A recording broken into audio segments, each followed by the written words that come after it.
BJP జిల్లా అధ్యక్షులు దినేష్ పాటిల్ అధ్యక్షతన దరిపిల్లి సిరికొండ మండల కేంద్రాల్లో సభ్యత్వ నమోదుపై సమావేశం నిర్వహించడం జరిగింది. బీజేపీ జిల్లా అధ్యక్షులు దినేష్ పాటిల్ మాట్లాడుతూ రానున్న స్థానిక సంస్థల ఎన్నికల్లో విజయం సాధించాలంటే సభ్యత్వ నమోదుపై శ్రద్ధ చూపడం అవసరమని తెలిపారు.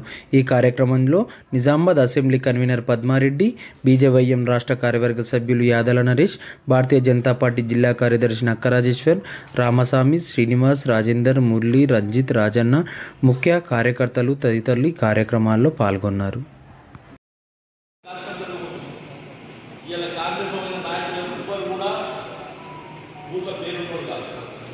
గతంలో టీఆర్ఎస్ నుండి పబ్లిక్ వచ్చి